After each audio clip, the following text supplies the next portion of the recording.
Okay, welcome ladies and gentlemen to this video lecture. Let's take a look at this example. So we are given a function f. F is defined as x squared plus 1. Prove using the definition that this limit, the limit as x tends to 2 of f of x is equal to 5. Old hat, you should be able to do this blindfolded. What do we need to prove? We write out the meaning of this statement. What is the meaning of that statement? It means for every epsilon there exists a delta, so that if x minus 2 in absolute value is greater than 0, less than delta, then f of x minus 5 should be less than epsilon. Let's write our proof outline.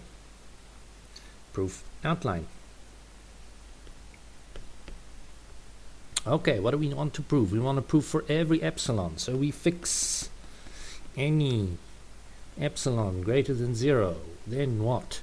We want to show that there exists a delta. So we must define a delta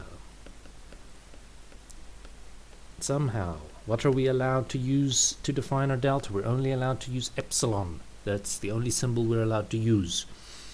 We want to show that if that happens, so assume 0 greater than x minus 2 less than delta. And now we have to work, and finally we want to conclude. We conclude that under the assumption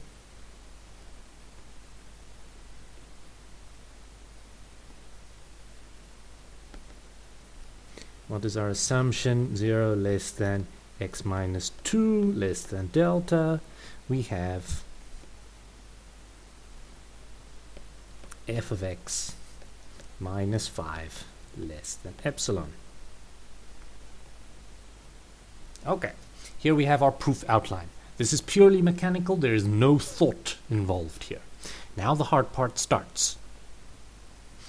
And you will see again, since we have a quadratic here, we will again run into the problem that we had in our previous example, that we must bound the coefficient that we end up with a constant.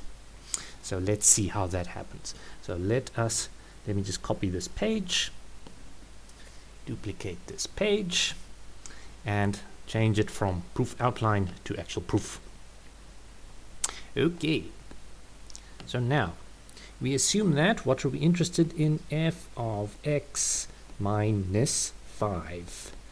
What is f of x? X squared plus 1 minus 5. That is the same as x squared minus 4. That is the same. Difference of two squares, x plus 2, x minus 2. Again here, notice this thing is less than or equal to, strictly less than delta. So here we've got less than x plus 2 multiplied with delta. Okay, now this thing we want to bound by a constant. And what do? We restrict our view to an interval around 2. And the most obvious thing to do is to restrict yourself to an interval of radius 1 around 2. Why around 2? Because we are looking at the limit as x goes to 2. So let's just think x plus 2. If you look at the graph of the function that sends x to x plus 2, looks like that. We are interested in what happens around 2. We restrict ourselves on an interval from 1 to 3. What is the maximum that the absolute value of x plus 2 takes on here? It looks like it will be at 3, and that will be about 5. Okay, let's prove that. So let's call this statement A. We claim that if x minus 2 x minus 2 is less than or equal to 1, then x plus 2 is less than or equal to 5. Let's prove this. Proof. We want to show this as this implication, so we assume x minus 2 is less than 1. So what do we have? X minus 2 is less than 1. It's greater than minus 1. That's just the definition of the absolute value. Let's rework this to get an x plus 2. So we want to add 4 everywhere. Minus 1 plus 4 less than or equal to x plus, let's write it this way. Minus 2 plus 4 less than or equal to 1 plus 4. That becomes a plus 3 less than or equal to x plus 2 less than or equal to 5. Therefore, the absolute value x plus 2 is less than or equal to 5.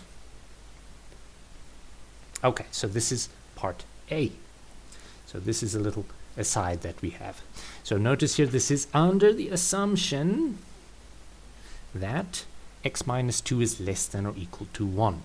So let's bake that into our delta. If we define our delta to be 1, then we see delta is less than or equal to 1. So then since x minus 2 is less than delta, which is less than or equal to 1, by a below, we've got x plus 2 is less than or equal to 5. So this thing is less than or equal to 5 times delta. And we bake in here delta over 5. No, not delta, epsilon. Epsilon over 5. And we take the minimum. Why do we take the minimum? We want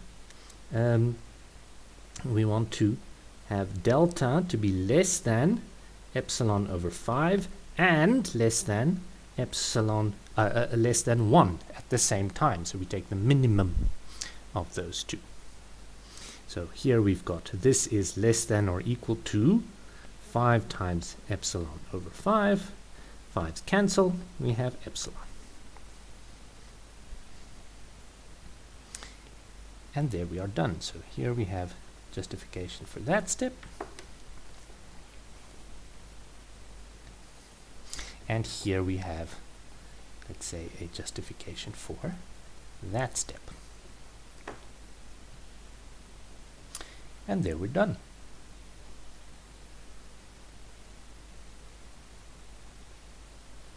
Okay. So usually in normal lectures, this is where I would pause for discussion and for answering any of your questions. I would suggest that if you have any questions, that you attend the Q&A session that we have every week on Thursdays at 1:30. You could also ask your questions on Discord or on the discussion board on ClickUp. Okay, so that was it for this example. I will see you in the next one.